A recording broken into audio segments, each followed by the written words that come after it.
வணக்கம். நான் வன்னியூர் செந்தூரன், ஈழத்தினுடைய கிளை இலக்கிய துறையில் இன்றைய பிரசாத் பத்திரிகைகளாக பயணித்துக் கொண்டிருக்கிறேன். சட்டத்துறையை சேர்ந்தவனாக தற்போது இருக்கின்றேன். என்னை பொறுத்த வரைக்கும் இந்த ஊடக சந்திப்பானது எங்களுடைய மக்களினுடைய தேவைப்பாடுகள், இந்த காலத்தினுடைய சூழமைவிலே நாங்கள் எதிர்கொள்ளப் போகின்ற பிரச்சனைகள், அதை தக்க வைக்கக்கூடிய வழிகள், அதற்கான வழி பொறிமுறைகள் தொடர்பானதும், இந்த மண்ணிலிருந்து அவலம் சுமந்த இந்த மண்ணிலிருந்து யுத்த காலத்துக்கு பிறகு உருவாக்கம் பெறுகின்ற முதலாவது ஒரு பெரிய கட்டமைப்பு, தாயக தமிழர் பிரதேசங்களை உள்ளடக்கிய முதலாவது ஒரு பேரமைப்பாக எங்களுடைய தாயக தமிழர் பேரவை என்கின்ற அமைப்பு உலக மனித உரிமைகள் தினமான இன்று அதை நாங்கள் வெளியீடு செய்வதில் ஊடகத்தினூடாக நாங்கள் பெருமை கொள்கின்றோம். தாயக தமிழர் பேரவை assembly of the homeland Tamils AST தாயக தமிழர் பேரவை வடக்கு கிழக்கெங்கும் தமிழர்கள் தங்களுடைய பூர்வீகமாக பறந்து வாழ்கின்ற பிராந்தியங்களெங்கும் வாழ்கின்ற தமிழ் மக்கள் இன்றைய சூழ்நிலை கல்வி, பொருளாதாரம், அரசியல், வாழ்வியல், கலை, கலாச்சாரம் போன்ற பல்வேறு துறைகளிலே பல்வேறு இடர்களை, பின்னடைவுகளை, எதிர்காலத்தினுடைய ஆபத்து நிலைமைகளை எதிர்நோக்கி கொண்டிருக்கிறார். அந்த வகையில் எங்களுடைய தாயக தமிழர் பேரவையானது இன்றைய தினம் ஊடகங்களுக்கு முன்னால் ஒரு இயங்குதளத்திற்கு வரும் என்பதை அதனுடைய தலைமை ஒருங்கிணைப்பாளர் என்ற வகையிலே வன்னியூர் செந்தூரன் ஆகிய நான் இந்த இடத்திலே தெரியப்படுத்திக் கொள்கின்றேன். உலகமெங்கும் வாழ்கின்ற இந்த எங்களுடைய தமிழர்களுக்கான ஒரு பேரறிவித்தலாக, ஒரு அறைகூவலாக, ஒரு பேரழைப்பாக இந்த தாயக தமிழர் பேரவையினுடைய இந்த வெளியீடாக அமைய வேண்டும் என்பது எங்களுடைய பேரவம். நேரடியாக நான் விடயத்தில் வருகின்றேன். உண்மையாகவே அரசியல் என்பது எல்லோரும் நினைக்கின்றது போல தேர்தலில் நிற்கின்ற அரசியலோ அல்லது தேர்தலில் நின்று வாக்கு வாங்கி MP ஆகிறதும் உறுப்பினர்களாகிறதும் அதனோட சேர்ந்த அரசியல் தான் அரசியல் என்றது அல்ல. போராட்டம் என்பது ரத்தம் சிந்துகின்ற அரசியல், அரசியல் என்பது ரத்தம் சிந்தாத ஒரு போராட்டம். இந்த போர்க்களத்தை நாங்கள் கடந்த 15 வருடங்களாக எங்களுடைய மக்கள் இரத்தம் சிந்தாத ஒரு போர்க்களமான அரசியலிலே பல்வேறு பக்கங்களில் அடிபட்டு விட்டார்கள். நாங்களே தாயக தமிழர் பேரவையை முல்லைத்தீவிலிருந்து நாங்கள் ஆரம்பிக்கின்றோம். இதற்கான கேள்வியையும் தாயக தமிழர் பேரவை ஏன் உருவாக்க வேண்டும், அதற்கான அவசியம் என்ன, அதற்கான நோக்கம் என்ன என்பது தொடர்பாகவும், எதிர்காலத்தில் எங்களுடைய தமிழர் தரப்புக்கு அல்லது தமிழ் சந்ததியினருக்கு ஏற்பட போகின்ற விடயங்கள் அல்லது ஆபத்துகள் தொடர்பாகவும் மக்களுக்கு தெளிவாக விளங்கப்படுத்த வேண்டும். அரசியலிலே பல வகை அரசியல்கள் இருக்கின்றது. உணர்ச்சி அரசியல், இணக்க அரசியல், எதிர்ப்பு அரசியல், சரணாகதி அரசியல், இப்படி பல வகை இருக்கின்றது உலக அரசியல் பக்கங்களில். ஆனால் இன்று தமிழர்கள் செய்வது சரணாகதி நிலையான பங்குரோத் அரசியல். இந்த நிலைமையில் எங்களுடைய இலங்கை திருநாட்டின் தாயக தமிழர் பிராந்தியங்களில் இருந்து மக்களின் குரலாக மக்களின் சகல அபிலாஷைகளையும் வெளிப்படுத்த போகின்ற ஒரு பணியை, உன்னதமான மக்கள் சேவையை செய்கின்ற ஒரு அமைப்பாக தாயக தமிழர் பேரவை அமையும். வெறும் தேர்தல் அரசியல் மட்டும் அரசியல் ஆகாது என்பதை இந்த இடத்திலே உறுதிப்படுத்திக் கொண்டு, எங்களுடைய தாயக தமிழர் பேரவையானது தமிழர்களின் அரசியல், பொருளாதாரம், கல்வி, கலை, கலாச்சாரம் ஆகியவற்றிற்கான ஏக கட்டமைப்பு என்பதை நாங்கள் இந்த இடத்திலே பிரகடனம் செய்கின்றோம். எங்களை பொறுத்தவரையில் முல்லைத்தீவிலே இந்த நாங்கள் அறிமுகத்தை அல்லது எங்களுக்கான அறைகூவலை விடுக்க வேண்டும் என்று சொன்னால், அவலம் சுமந்த இந்த மண்ணிலே முல்லைத்தீவு என்பது எங்களுடைய தமிழர்களினுடைய ஒரு அடையாளம். அது பண்டாரவன்னியனாக இருக்கலாம், ஆங்கில ஏகாதிபத்தியத்தை எதிர்த்து போர்க்கொடி ஏந்திய வன்னியனுடைய இறுதி மன்னன் மாவீரன் பண்டாரவன்னியனுடைய வரலாறு முடிந்த இடமாக இருக்கலாம், அல்லது 30 வருட கால ஈழ விடுதலை போராட்டம் முற்று பெற்ற இடமாக இருக்கலாம். இது எங்களுடைய முல்லைத்தீவு மாவட்டம். அதைவிட வடமாகாணத்திலே மிகவும் பரப்பளவு கூடிய ஒரு மாவட்டம்.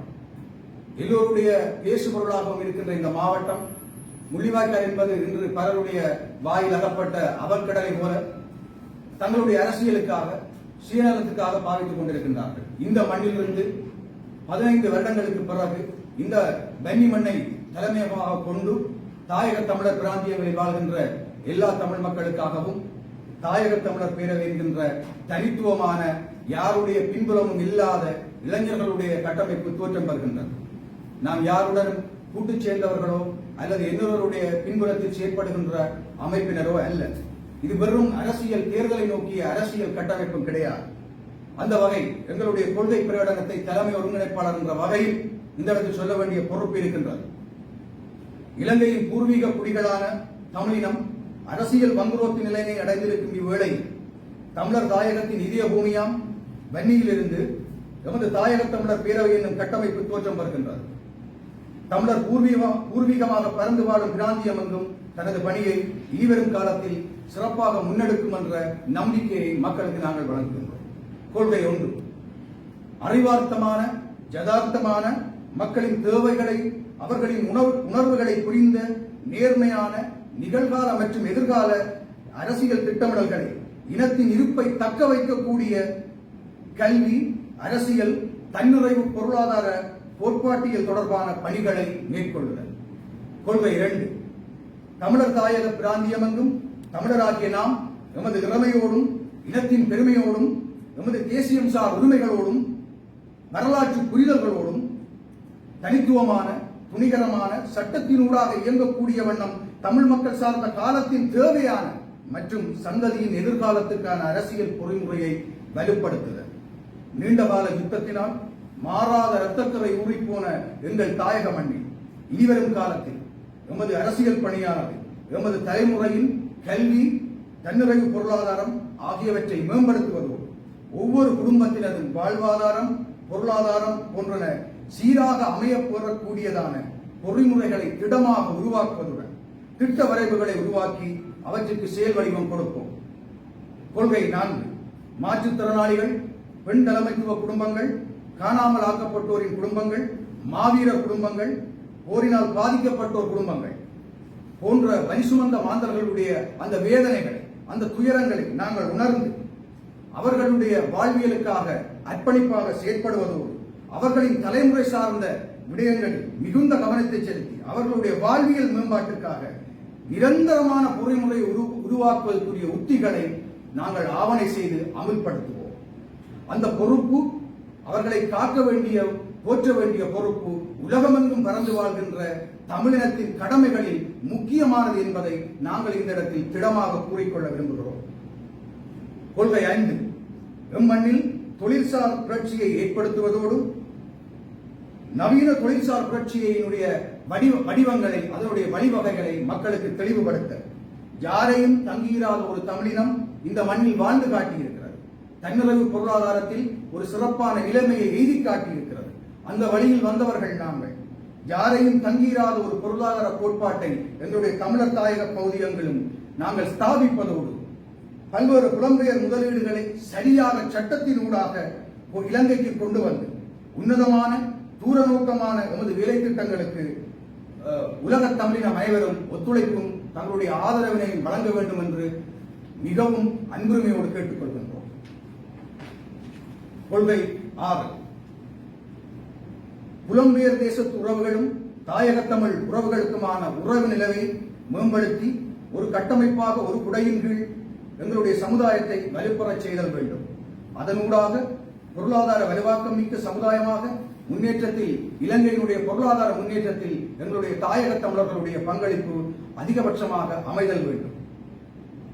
கொள்கை 7, முல்லைத்தீவு, மன்னார் மாவட்டங்களில் ஒவ்வொரு பல்கலைக்கழகங்களை நிறுவுவதற்கான பொறிமுறைகளை, அதனுடைய அவசியத்தன்மைகளை உரிய தரப்பினருக்கு சட்டத்தினூடாக நிரூபிப்பதனூடாக அவற்றை செயல் நிறைவேற்ற செய்ய வேண்டிய பொறுப்பு தாயக தமிழர் பேரவையை சார்ந்ததாகும். அந்த சிறப்பான பணியை நாங்கள் விரைவாக, அதற்கான ஆயுத பணிகளை நாங்கள் பேரவையினூடாக செய்து முடிப்போம். கொள்கை 8, வேலைவாய்ப்பில்லாத இளைஞர் யுவதிகள், வேலையில்லா பட்டதாரிகளுக்கான தொழில்முறை கல்வி, தொழில்சார் ஏற்பாடுகளை ஏற்படுத்தி கொடுத்தல் வேண்டும். அதனூடாக கல்வி என்பது அரசு தொழில் தேடும் வழி என்று எண்ணுகின்ற அந்த பழமையான போக்கை, வங்குரோத்தான ஒரு மனநிலையை, தவறான ஒரு புரிதலை சமூகத்திலிருந்து நாங்கள் முற்றுமுழுதாக நீக்க வேண்டும்.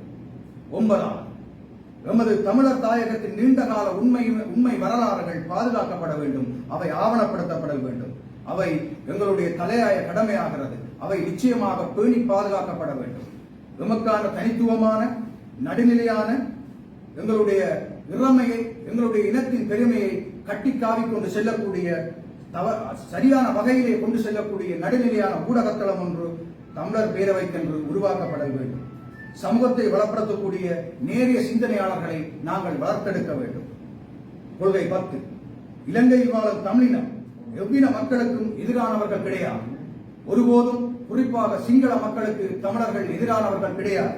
அதை எந்த காலத்திலும் வெளிப்படுத்தியவர்களும் கிடையாது. நல்லிணக்கத்தை நாங்கள் பேணுவோம். அதற்காகவே நாங்கள் திடமாக உழைப்போம். ஆனால் தமிழர்களுக்கான நிரந்தர தீர்வு பொறிமுறை கிட்டும் வரையில் எந்த ஒரு சூழ்நிலையில் அரசுடனும் அல்லது அரசு சார்ந்த அல்லது அது எதிரான தென்னிலங்கை அரசியல் கட்சிகளுடனும் எந்த விதமான கூட்டுச்சேரல் அரசியலையும் நாம் எப்போதும் செய்ய போவதில்லை. நல்லவை நடந்தால் வரவேற்போம். எம் மக்களுக்கு ஆபத்தானது, எதிர்கால இருப்புக்கு ஆபத்தானது என்று சொன்னால் நிச்சயமாக எதிர்ப்போம். எங்களுடைய தாயக தமிழர் பேரவை அந்த பணியை திடமாக செய்யும். அதில் எந்தவித மாற்று கருத்துக்கு இடமும் இல்லை. கொள்கை 11. 3 தசாப்த போராட்டம் முள்ளிவாய்க்காலில் மௌனிக்கப்பட்ட பின்னர், அதாவது இனவழிப்பு நடைபெற்ற பின்னர் எஞ்சியுள்ள தமிழகத்தினுடைய உணர்வுகளை, எங்களுடைய அபிலாசைகளை, எங்களுடைய வேதனைகளை, எங்களுடைய எதிர்பார்ப்புகளை நாசமாக்கிய ஒற்றுமை கட்ட பழமைவாத தமிழ் அரசியல் கட்சிகள் அவர்களின் பதவி வரையுமே இப்படியான கோரங்களுக்கு காரணமாக இன்று அமைந்து நிற்கின்றது. எங்களுடைய மக்களை இன்று ஒரு அரசியல் அனாதைகளாக ஒரு இக்கட்டான நிலைமையிலே நிறுத்தி இருக்கிறது. ஈழத்தமிழினம் பல துண்டுகளாக சிதறுண்டு இருக்கிறது. பிரதேசவாதம், மதவாதம், சாதிவாதம் என்று பல்வேறு வாதங்களால் பீடிக்கப்பட்டிருக்கின்றது. இதுவரை காலமும் தங்களுடைய சுயநல அரசியலுக்காக சாக்குப்போக்கான தத்துவங்களை கூறி பல்வேறு துண்டுகளாக மக்களை பிரித்து எங்களுடைய தமிழ் அரசியல் தரப்புகள் ஆடுகின்ற அந்த நாடகங்களை நாங்கள் உணராமல் இல்லை. அப்படிப்பட்ட அரசியல் தரப்புகளுடன் எக்காரணத்துக்காகவும் எந்த செல்வாக்குக்காகவும் அவர்களுடன் இணைந்து வாக்கு கேட்டு செல்ல மாட்டோம் என்று உறுதிபட தெரிவித்துக் கொள்கின்றோம்.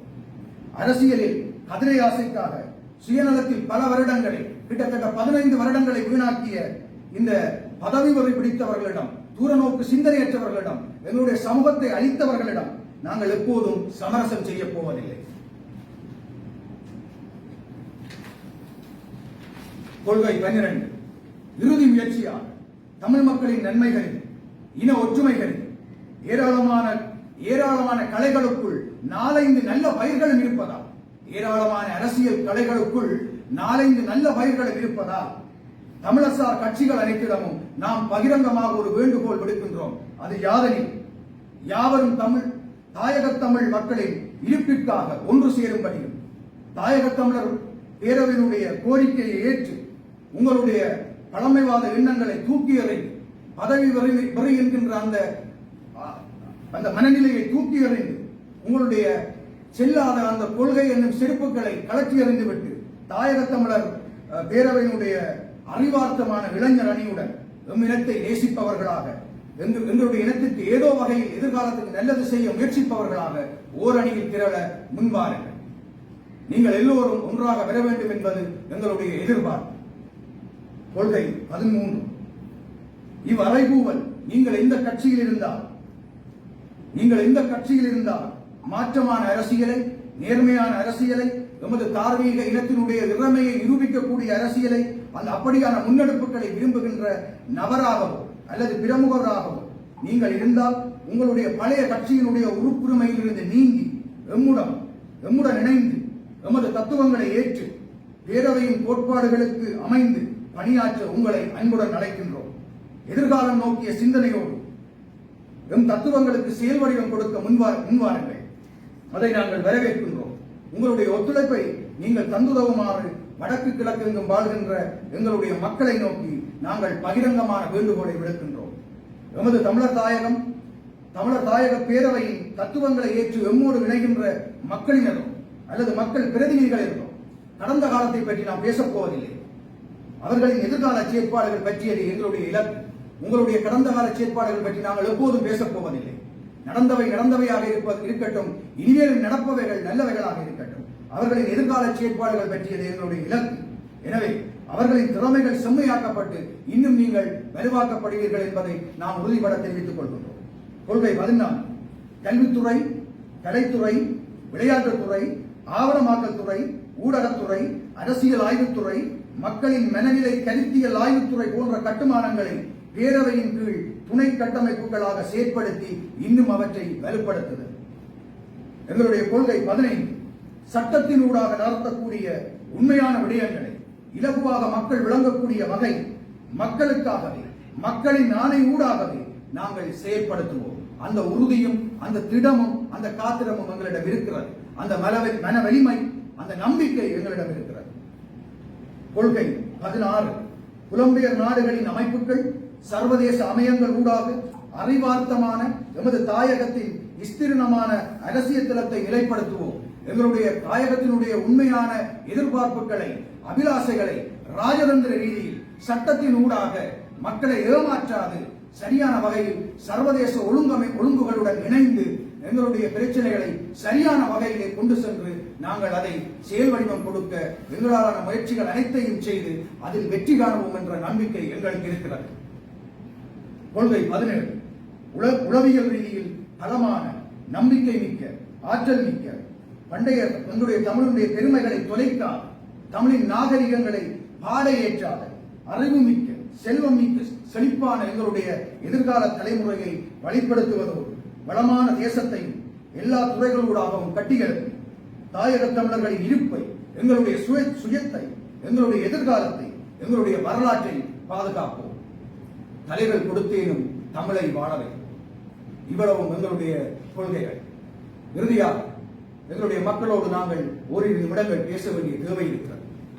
இவ்வளவு எங்களுடைய தாயக தமிழர் பேரவை ஏன் இந்த காலத்துக்கு தேவை என்கின்ற விடயங்களை சட்டத்துறை சார்ந்தவனாகவும் இந்த தாயக தமிழர் பேரவை அசம்பிளி ஆஃப் த ஹோம்லேண்ட் கமிஷனுடைய ஏஎஸ்டி தலைமை ஒருங்கிணைப்பாளராகவும் நான் தெளிவுபடுத்த வேண்டும், இலகுவாக கதைக்க வேண்டும் என்று சொல்லி ஆசைப்படுறேன். உண்மையா நீங்க பாத்தீங்கன்னு சொன்னா இன்றைக்கு அரசியல் தொடர்பாக மக்களுக்கு சரியான ஒரு குழப்பம் இருக்கு. மக்கள் எல்லாரும் என்ன செய்யறது தெரியாம இருக்கின்றார்கள். கடந்த பாராளுமன்ற தேர்தலில் எங்களை மக்களை குழப்பி விட்டோம். இல்ல இன்றைக்கு பாத்தீங்கன்னு சொன்னால் எங்களுக்கு மக்களுக்கு என்று சொல்லி எந்த ஒரு நாதியும் இல்லை. என்ன நடக்க போனே மக்களுக்கு தெரியாது. இங்க சுதந்திரம் இருப்பதாக சொல்லிக் கொள்கின்றார்கள், எல்லாம் பேசிக் கொள்கின்றார்கள். பல்வேறு வகையிலே சுயமாக சிந்திக்க முடியாத மக்களை எங்களுடைய இந்த அரசியல் காலம் உருவாக்கி இருக்கிறது. இந்த 15 வருஷ காலமாக எங்களுடைய மக்கள் நிறைய விடயங்களை இழந்திருக்கின்றார்கள். நாங்கள் நிறைய பாதிப்புகளை அடைந்திருக்கின்றோம். அது தொடர்பாக விளங்கப்படுத்த வேண்டும். தமிழர்களுடைய ஏக பிரதிநிதிகளாக யுத்த காலத்தில் அறிமுகப்படுத்தப்பட்ட தமிழ் தேசிய கூட்டமைப்பு இருந்தது. அதில் பல கட்சிகள் இணைந்துதான் தமிழ் தேசிய கூட்டமைப்பு உருவாக்கப்பட்டது. அது விடுதலை புலிகளுடைய தலையீட்டுடன் உருவாக்கப்பட்டது எல்லோருக்கும் தெரியும். அதை அன்றைய நேரத்திலே திருவாளர் அண்ணன் பாலசிங்கம் அவர்கள் தெளிவாக சொல்லியிருக்கார். அவர்கள் தங்களுடைய பிரதிநிதிகள் அவர்கள் அங்கே மக்களுடைய பிரச்சனைகள் தான் பேச முடியும், சுயமாக எதுவும் கலைக்க முடியாது. திடீரென்று எங்களுடைய கிட்டத்தட்ட 20க்கும் மேற்பட்ட பாராளுமன்ற உறுப்பினர்கள் இருந்தார்கள். முள்ளிவாய்க்காலில் யுத்தம் நடைபெற்றது. இப்ப இனவழி போன்று நடைபெறுகின்றது. போராட்டம் வேறு. போரில் வென்றவனும் நிம்மதி இழப்பான், தோற்றவனும் நிம்மதி இழப்பான். அதை பற்றி நாங்கள் பேச வரவில்லை. நாங்கள் மக்கள். ஆனால் அந்த யுத்த பிராந்தியத்துக்குள் கிட்டத்தட்ட 4 லட்சம் மக்கள் அகப்பட்டிருந்தார்கள். இந்த பிரச்சனையை உண்மையாக சரியான அளவு என்று சொல்லி எங்களுக்கு கூட தெரியாது. ஏனென்று சொன்னால் யாரிடம் சரியான தகவல்கள் இல்லை. அதுவும் இந்த வன்னி பெருள பிறர்கள் எல்லோருக்கும் பேசுபொருள் வெறும் நாங்கள் ஒரு பேசுபொருள் மற்றபடி அனுதாப பொருட்கள் அவ்வளவுதான். ஆனால் அந்த 4 லட்சம் மக்கள்ல எத்தனை பேர் எஞ்சியிருக்கிறார்கள் தெரியாது. இறந்தவர்களுடைய எண்ணிக்கை கூட தெரியாது. ஆனால் எங்களுடைய 22 பாராளுமன்ற உறுப்பினர்கள் நினைக்கிறேன் 20க்கும் மேற்பட்டவர்கள் எங்கே இருந்தார்கள். ஒருவர் கூட தன்னுடைய அகிம்சை ரீதியான போராட்டத்தை கூட சரியாக மேற்கொள்ளவில்லை. அல்லது சர்வதேச தரப்புடன் சேர்ந்து எங்களுடைய மக்களை காப்பாற்றுவதற்காக, உணவளிப்பதற்காக, அல்லது ஒரு மருந்து பொருட்களை அனுப்புவதற்காக எந்த ஏற்பாடுகளை செய்யவில்லை. இன்று அரசாங்கம் விளைவிட்டதாக கூவி எங்களுடைய அரசியலை செய்து கொண்டிருக்கின்றார்கள். அரசு தரப்புக்கு இதை சரியாக சொல்லியிருக்க வேண்டும், அல்லது சர்வதேச தரப்புக்கு சொல்லியிருக்க வேண்டும். அந்த தமிழ் தேசிய கூட்டமைப்பை 30 வருட யுத்த காலத்துக்கு பிறகு மக்கள் நிறையவே நம்பினார். தமிழர்களுடைய ஏக பிரதிநிதிகளாக அதிகளவான வாக்குகளோடு இருந்தார்கள். அவர்கள் வங்குரோத்த அரசியலை செய்தார்கள். இன்றைக்கு எங்களுடைய தமிழர்களுடைய தரப்பினுடைய பின்னடைவுக்கு எங்களுடைய தமிழ் தேசிய கூட்டமைப்பு மிகவும் முக்கியமான காரணம். இன்று எல்லா கட்சிகளும் உடைந்து சென்று தமிழரசு கட்சி மட்டும் நிற்கின்றது. தமிழரசு கட்சி மட்டும் தமிழ் தேசிய கூட்டமைப்பு கிடையாது. இன்று எங்களுடைய உடைவுக்கு காரணமான அனைத்து கட்சிகளும் இதற்கு பொறுப்பு கூற வேண்டும். சரிவிலைகளுக்கு அப்பால் தமிழர்களுடைய பேரம் பேசக்கூடிய ஏக பிரதிநிதிகளாக அவர்கள் இருந்தார்கள்.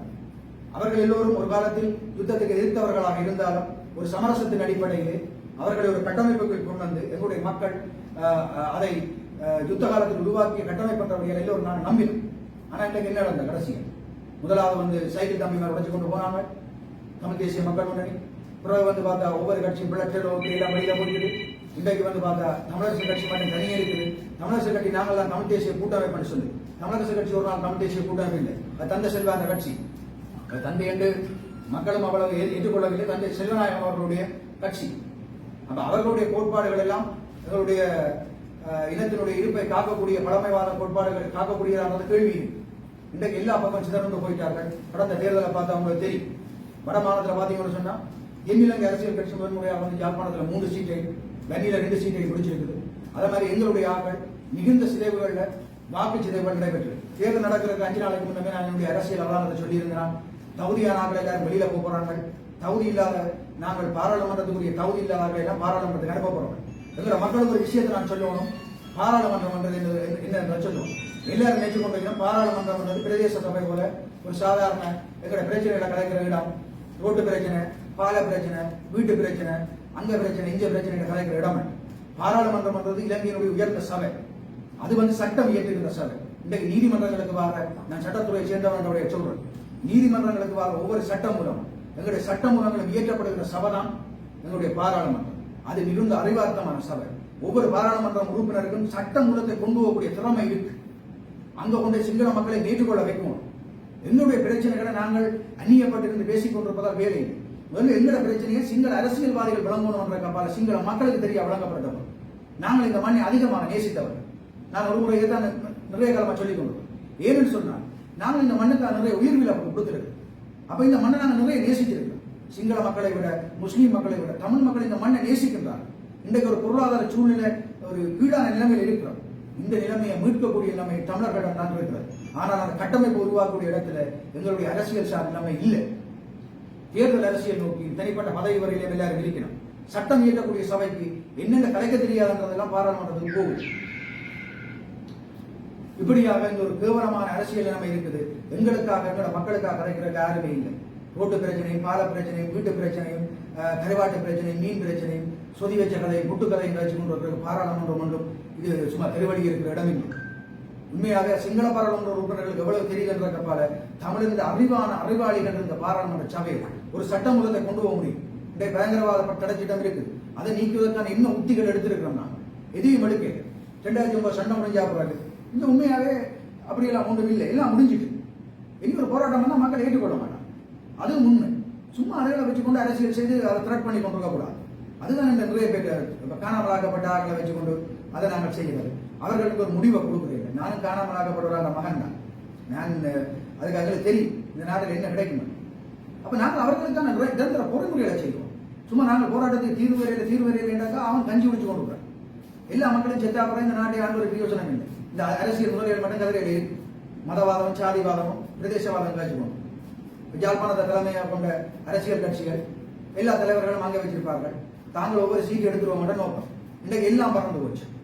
எல்லாம் பறந்து போய் இன்றைய வன்னியையும் பாதிச்சுட்டு அது எதிர்காலத்தில் எல்லா இடத்தையும் பாதிக்கும். எங்களை தானே பல துண்டு உள்ள உடை அந்த எல்லாமே இருக்கக்கூடாது. அதால தான் நாங்கள் தெளிவாக சொல்லியிருக்கோம். நாங்கள் எந்த தமிழ் அரசியல் கட்சியுடன் சேர்த்து நாங்கள் போக மாட்டோம். அதில் வெண்போமான விஷயம் எங்களுக்கு இருக்குது. அந்த வகையில் தாயார் தமிழர் பேரவை இந்த ஒரு பலவீனமான வங்குரோத்தான் நிலையில எந்த அரசியல்வாதிகளை நாங்கள் கூற இல்லை. அவர்கள் மாறணும் என்றதான் எங்களோட நோக்கம். நடுநிலையான அமைப்பாக நாங்கள் இருக்கிறோம். நாங்கள் அரச சார்பு இல்லை. அரசு நல்ல வேலை செய்தால் நாங்கள் ஆதரிப்போம், கெட்ட வேலை செய்தால் நாங்கள் எதிர்ப்போம். நடுநிலையான மக்கள் பிரதிநிதிகளா, அறிவார்த்தமான இளைஞர்களா, சட்டத்தினூடாக இயங்கக்கூடிய கல்வி, பொருளாதார, அரசியல் கட்டமைப்புகளை நாங்கள் தோற்றுவிச்சு நடைமுறைப்படுத்துவோம். புலம்பெயர் சக்திகளிடம் நாங்கள் கோரிக்கை விடுக்கிறோம். எல்லாரும் ஒன்று சேரும்படி எங்களுடைய அமைப்பு சார்ந்தார்கள், எங்களுடைய சேர விரும்புபவர்கள் எல்லோரும் எங்களோட தாராளமாக சேரலாம். அப்ப உங்களுக்கு அதில் எந்த தடையும் இல்லை. நீங்கள் இதுவரைக்கும் எந்த அரசியல் பணியில் இருந்தாலும் உங்களுடைய அரசியல் கோட்பாடுகளை தூக்கி எறிஞ்சிட்டு எங்களோட தத்துவங்களை ஏற்று வரலாம். எங்கள் எதிர்காலம் நோக்கினது நிகழ்காலம் நோக்கினது தான் எங்களுடைய கருத்தியல். எங்களுடைய இனத்தினுடைய உரிமையோடும் இறமையோடு அதோடு சேர்ந்த அபிவிருத்தி, கல்வி, தண்டனை, பொருளாதாரம் இதெல்லாம் தமிழன் போனால் தான் இங்கே நாங்கள் இருக்கலாம். வெளிநாட்டு சக்திகளும் இதுக்கான திட்டமிடலுக்கான உந்து சக்தி எங்களுக்கு வழங்க வேணும். எங்களுடைய தமிழ் அரசியல் திறப்பாவது விட்ட தவறுகளை இனிமேல் திருத்திக் கொள்ள வேணும். எல்லாரும் ஒன்று சேர வேணும். அப்படி ஒரு நிலைமை வந்தால் முதலாவது நான் சந்தோஷப்படுவோம். விமர்சிக்கிறோம் என்றால் அவ்வளவு வேதனை. நாங்கள் நல்லா இருக்கணும் என்றால் எங்கள் தவறுகளை நாங்கள் ஏற்றுக்கொள்வோம். இப்போ சரியான ஒரு அரசியல் தலைமை இங்கே உருவாக்கணும். அந்த எதிர்கால தலைமுறை நல்லா இருக்கணும் என்ற பொறுப்பும் அந்த கடமை ஒவ்வொரு தமிழனுக்கும் இருக்கு. நாங்கள் தமிழ் வாழ வேண்டும். கல் தோன்றாமல் மண் தோன்றா காலத்திற்கு முன் தோன்றிய இனம் என்னுடைய மூத்த தமிழ் ஆத்த இனம். பகருடைய ஆற்றின் பன்மடை அடக்கத்தில் வாழ்ந்த என்னுடைய மூத்தவர்கள். இது குமரிக்கண்டத்தில் இருந்த நாடு ஈழம். இப்படியான ஒரு பெருமை கொண்ட ஒரு பூர்வீக இனத்தினுடைய பிள்ளைகள் நாங்கள். வீரமிக்க இனத்தின் பிள்ளைகள். இன்றைக்கு அடிப்படையான சுயமா சிந்திக்க முடியாத ஒரு முட்டாள் சமுதாயமாக நாங்கள் சென்றுவிடக்கூடாது என்ற நோக்கத்தில் தான் எங்களுடைய தாயக தமிழர் பேரவை AST assembly of the homeland campus என்ற இந்த அமைப்பு தோற்றம் பெறுகின்றது. மக்களுடைய ஆதரவை அன்பையும் வேண்டியிருக்கின்றோம். எங்களுடைய அரசியல் பணி வெறுமனே தேர்தலுக்கானது மட்டுமல்ல, அரசியல், பொருளாதாரம், கல்வி, கலாச்சார கட்டமைப்புகளை பேசு பொருளாக இல்லாமல் செயல் வடிவம் கொடுத்து நடைமுறைப்படுத்தக்கூடிய பொறுமுறைகளை நாங்கள் செய்வோம் என்ற திண்ணத்தை இந்த இடத்திலே கூறி, மக்களுக்கு அந்த நம்பிக்கையை கூறி, அதனுடைய தலைமை ஒருங்கிணைப்பாளர் என்ற வகையிலே தாயக தமிழகம் வாழ்கின்ற தமிழர்கள், வடக்கு கிழக்கெங்கும் வாழ்கின்ற தமிழர்கள் எல்லோரிடமும் அன்பான ஒன்று திரடும்படி அன்பான கோரிக்கையை விடுக்கின்றேன். அதே நேரத்தில் புலம்பெயர் சக்திகள் அனைவரும் எங்களுடைய அமைப்புக்கு ஒத்துழைப்பும் ஆதரவும் தந்து எங்களை வலுப்படுத்தும்படி கேட்டுக்கொள்கின்றேன். தலைகள் கொடுத்தேனும் தமிழை வாழ வைப்போம். நன்றி.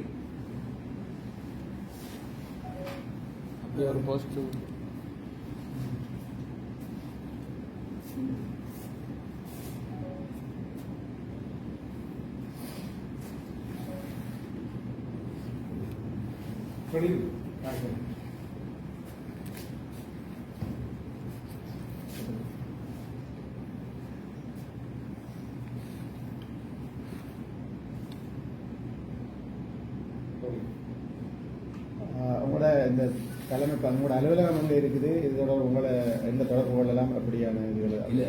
எங்களுக்கு உண்மையாக சொல்ல வேண்டும் என்று சொன்னால், நாங்கள் தற்போதுதான் 2 மாதங்களாகத்தான், கிட்டத்தட்ட இது ஒரு வருஷ திட்டமிடல், 2 மாதங்களாக தான் எங்களுடைய கூட்டங்கள் நடைபெற்று நாங்கள் ஒரு தீர்மானம் கொள்கை பிரமாணத்துக்கு வந்திருக்கின்றோம். நிச்சயமாக நாங்கள் வன்னி பிராந்தியத்தை போக்கஸ் பண்ணி தான் அந்த வேலையை செய்வோம். அதாவது குறிப்பாக வன்னி பிராந்தியம் யாழ்ப்பாண தேர்தல் தொகுதிக்கு இருந்தாலும் கிளிநொச்சியை மையப்படுத்துகின்ற இயங்குதளத்தை முல்லத்தீவில் வைத்திருக்கின்ற நிகழ்ச்சிகள் தான் இருக்கின்றது. ஏனென்று சொன்னால், இங்கே பல வேலை திட்டங்களை நாங்கள் செய்ய வேண்டியிருக்கிறது. ஒவ்வொரு மாவட்டத்திலும் எங்களுடைய காரியாலயங்களை திறப்போம். ஆனால் நிச்சயமாக கிளிநொச்சியை தலைமையகமாக கொண்டு செயற்படுவதாகத்தான் இப்போது எங்களுடைய தீர்க்கமான திட்டம். அதுபோல சில செயல் வடிவங்களுக்கு முல்லைத்தீவு உப தலைமைப்பிடமாக செயற்படும். இரண்டுக்கும் எங்களுடைய காரணங்கள் இருக்கின்றது. எதிர்வரும் காலங்களில் நாங்கள் அதுக்கான தத்துவங்களை வெளிப்படுத்தும். அரசியலில் ஈடுபட மாட்டோம் என்று தெரிவித்திருந்தீர்கள். ஆனாலும் வேறுபட்ட அரசியல் நிலைகளில் உள்ள ஆட்களை உங்களோடு இணையத்தில் சொல்கிறீர்கள். அதனுடைய நோக்கம் இல்லை, நாங்கள் அரசியலில் ஈடுபட மாட்டோம் என்று நாங்கள் சொல்லவில்லை. அரசியல் என்பது தேர்தலில் நிற்கின்ற அரசியல் தான் இன்றைய சனம் எல்லாம் நினைச்சு கொண்டு வாக்க வாங்குறதும் மெம்பர் ஆகிறதும் இதுதான் நினைச்சு கொண்டு. அரசியல் என்பது உலக அரசியல் ஒன்று அது இல்லை. எங்களுடைய மக்களுடைய உணர்வுகள் ஒவ்வொன்றும் அரசியல் தான். கல்வி, பொருளாதாரம், தன்னிறை பொருளாதாரம், எங்களுடைய கலை கலாச்சாரம், எங்களோட பண்பு, எங்களோட மொழி எல்லாமே அரசியல் தான். இவன் அதை அழிச்சாலே ஒரு இனத்தை எல்லாத்தையும் முருகி போட்டு விட்ட மாதிரி. இன்றைக்கு எங்கட எம்பி சீட்டை உருவாட்டிக்கு பரவாயில்லை. எங்களுடைய யாக்கள் எம்பி ஆவான் வர்றது வராது வேற பிரச்சனை. ஆனால் எங்களுடைய எல்லா கட்டுமானங்களையும் சிதைச்சு விட்டோம்னு சொன்னால் நாங்கள் ஒரு நிர்வாணப்படுத்தப்பட்ட இனம் தான். அப்போ அதுதான் இங்கே நடந்து கொண்டிருக்கு. நாங்கள் எல்லாத்தையும் வளர்க்கிற ஒரு கட்டமைப்பாக தோற்றம் வருவோம். எல்லாரும் ஒருங்கிணைக்கிற பணிகளை செய்வோம். நாங்கள் இப்ப தேர்தல் அரசியல் இறங்குவோம் என்று நாங்கள் சொல்ல வரவில்லை. தேர்தல் கேட்கிற நோக்கத்துக்காக நாங்கள் இந்த அமைப்பை உருவாக்கி அரசியல் ஒரு இஷ்ட நிலைமைக்கு தமிழர் தரப்பை உருவாக்க வேண்டும் என்று கொண்டு வரோம். அது எந்த தரப்பா இருந்தாலும் சரி. இதில் அவர் முன்னுக்கு அதை செய்தார், பின்னுக்கு இதை செய்தார். நேற்றைய கதையை பற்றி நாங்கள் கதைக்கிறோம். நாளைக்கு இன்றைக்கு என்ன நடக்கணும், நாளைக்கு என்ன நடக்கிறோம்னு கதைக்கிறோம். தமிழர்களை நாங்கள் மன்னிக்காட்டி யாரும் மன்னிக்க மாட்டாங்க. எங்களோட வங்குரோத்து மனநிலையும் ஒரு கோபமான படிவாங்கிற மனநிலையும் தான் இவ்வளவு கொண்டு வந்து விட்டு இருக்கு. எல்லாரையும் நாங்கள் நினைக்கிறது முயற்சி செய்கிறோம். அப்படி அவர்கள் முயற்சிக்காத பட்சத்தில் மக்களுடைய ஆணை ஒரு காலத்தில் நாங்கள் எங்களுடைய தரப்பு அரசியல் இறங்க வேண்டிய தேவை ஏற்பட்டால் தேர்தல் அரசியல் அதையும் நாங்கள் தயார் கொள்வோம். ஆனால் இப்போதைக்கு அந்த திட்டமிடல் எதுவும் இல்லை. ஏன்னா நாங்கள் சொல்லுக்கு முன்ன செயல்வழிகளை காட்டணும். அதுக்காக பொருளாதாரம், கல்வி, கலாச்சாரம், உங்களுடைய கட்டுமானங்களை வளர்க்கிறதுக்கான தொழில் வாய்ப்புகளை வளர்க்கிறதுக்கான பொறிமுறைகளை உடனடியாக வடக்கு கிழக்கெங்கும் நாங்கள் அமல்படுத்தணும். அதுக்கான திட்டமிடலை செய்யணும். இவ்வளவுதான் உண்மையான ஸ்டேட்மெண்ட். உங்களுடைய இந்த கொள்கைகளை நடைமுறைப்படுத்துவதற்கான நிதி வளங்கள் எவ்வாறு எங்கிருந்து கிடைக்கப்படும்? இல்ல, உண்மையா சொல்லணும்னு சொன்னா இது ஜீரோ தான். இப்ப நாங்கள் ஆரம்பிச்சிருக்கிறோம். இதை நாங்கள் ஆரம்பிச்சு செயற்படுத்தி கொண்டு வைக்க ஜீரோ தான். ஒவ்வொரு எங்களையாக அந்த உதவிகள் தான். இப்ப எங்களோட இருக்கிறவர்கள் கிட்டத்தட்ட 3500 மேற்பட்ட சமூகத்தை விரும்புகின்ற நேசிக்கின்ற இளைஞர்கள் இருக்கின்றார்கள். கிட்டத்தட்ட சொல்லணும்னா இதுவரைக்கும் அரசியல் வடக்கு கிழக்கு ஒரு 3500 பேருக்கு மேலே இருக்கிறாங்க. சரியான புள்ளி விவரங்களை நாங்கள் சொல்ல வேண்டும். ஏன்னு சொன்னால் அதுல கொள்கை அப்பாட்டில் நாங்கள் இயங்கிக் கொண்டிருக்கிறோம். அப்ப நாங்கள் இதுக்கான எங்களோட நிதி உண்மையாகவே பெற்றாக்குறதான். புலம்பெயர் தேசத்தினுடைய பொறிமுறைகள் கூடாக, சட்டத்தினூடாக, வணிக கம்பெனிகளுடைய பதிவுகள் கூடாக, சரியான சியாசன் ஊடாக, அறிவார்த்தமாக தொழிற்பேட்டைகளை உருவாக்கி எங்களுடைய ஆட்களை உருவாக்குறதான் எங்களோட நோக்கம். அதால எல்லா தரப்பும் நன்மை அடையும். தமிழர் தரப்பும் தங்களுடைய முதலீடுகளை இலங்கைக்கு கொண்டு வரும். இப்படி நிறைய திட்டங்கள் இருக்கு. சும்மா அங்கட சனத்தை பிச்சைக்காரனாக கூடாது. மாவீர உடம்பதையும் போராளிகளுடைய 10,000 5,000 கொடுத்து அடுத்த நாள் கையேந்திர வேலை நாங்கள் வைக்கக்கூடாது. ஏன் நாங்கள் விவரத்தை கிடைக்கிறோம்னா இதெல்லாம் அரசியல்வாதி செய்திருக்க வேண்டிய 15 வருஷம். இன்றைக்கு நாங்கள் பார்த்து கொண்டு கத்தி கொண்டு வெளியில இருந்தேன். அது இந்த சபை ஏறே மக்களுக்கு நாங்கள் களத்தில் இறங்குறோம் செய்யறது. எங்களுக்கு எலெக்ஷன் எல்லாம் நோக்கம் இல்லை. எலெக்ஷன்ல இறங்க வேண்டிய ஒரு தேவை அப்படி ஏற்பட்டாலே இறங்குவோம் சொல்றோமே தவிர அது எங்களோட உண்மையான பிரதான நோக்கம் இல்லை ஓபன் டாக். ஆனால் நாங்கள் களத்துல நேரடியாக இறங்குறோம். ஏனென்றால் எங்க மக்கள் நிலைமையை தக்க வைக்கிறதா நாங்கள் பொறுமுறைகளை கொண்டு வரோம். இங்க கம்பெனிகளை கொண்டு வரோம். இலங்கையில பல நிதி நிறுவனங்களை கூட கொண்டு வரலாம். அதை காசுகள் ஒழுங்கமைக்கலாம். அதால எங்களை தமிழர்கள நிதி சட்ட ரீதியாக உள்ளுக்கு வருது. தமிழர்கள்ட்ட இருக்கு. இன்றைய கல்வி ஒரு நாடுகளில் சும்மா வீணா இன்வெஸ்ட் பண்ணப்பட்டு கொண்டு வரும். அதுகளெல்லாம் எங்களை ஈழ தமிழர்கள் பயன்படும். அவைக்கு அந்த பொறுப்பு இருக்கு. இந்த ஈழ மக்களுக்கு கவனிக்க வேண்டிய பொறுப்பு அவைக்கு இருக்கு. அவங்க அதை செய்வாங்க. ஆனா இங்க ஒரு சிலர் செய்த வேலைகளால தான் அப்படி அவங்க செய்ய முடிகிறது இல்லை. எல்லாரும் பல துண்டுகளா வெளிநாட்டை பிரிஞ்சிருக்கிறாங்க. வேணும்னு சொன்னா 10,000 ரூபாய் நாங்கள் ஒரு கொடுத்தோம்னு சொன்னா நாளைக்கு அவன் எதிர்பார்ப்பான். ஆனா நிரந்தர பொறிமுறை அவனுக்கு வேலை வாய்ப்பை நாங்கள் ஏற்படுத்தினோம்னா எதிர்பார்ப்பான். அது ஒரு கால இல்லாத போராளியா இருக்கலாம், அல்லது ஒரு மக்களா இருக்கலாம். அவருக்கு ஒரு வேலை வாய்ப்பை நாங்கள் ஏற்படுத்தி கொடுக்குற திட்டமிட பொறிமுறைகள் இல்லை. அதைத்தான் நாங்கள் செய்ய போறோம் அறிவார்த்தமா. அப்ப நாங்கள் வந்து அனுதாப பொருட்களை யாரையும் பார்க்க முடியாது. அறிவார்த்தமான நம்ம பார்ப்பதற்கான சேர்த்துட்டாங்க தான் நாங்கள் செய்வோம். நிதிவளம் இதுவரைக்கும் இல்லை. நாங்கள் மக்கள்கிட்ட எதிர்பார்க்கிறோம். எங்கட மக்கள் இதுக்கான சரியான கணக்கு பார்க்கிறோம். இது ஒரு பேரவை. இப்ப இது வந்து அவர்கள்லாம் செய்ய போறார்கள், அவர்கள்லாம் செலவழிக்க போறார்கள். நாங்கள் அதுக்கான ஏற்பாடுகளை செய்து கொடுக்க போறோம். லாப விதங்களை கூட சில அவர்கள் அனுபவிப்பார்கள். இது ஒரு சில இடங்கள்ல அந்த நிதிகளை இடுகின்றவர்கள் லாப விதங்களை கூட அனுபவிப்பார்கள். ஆனால் அதில் வந்து 100 பேர் வேலை வாய்ப்பு கொடுப்பாங்க. இதுல எங்கட பேரவைக்கான லாபங்கள் எதுவும் இருக்காது. நாங்கள் ஒரு மத்தியஸ்தமான சபையாக இருந்து செயற்படுவோம். அதுக்கான உண்மையாவே நீங்க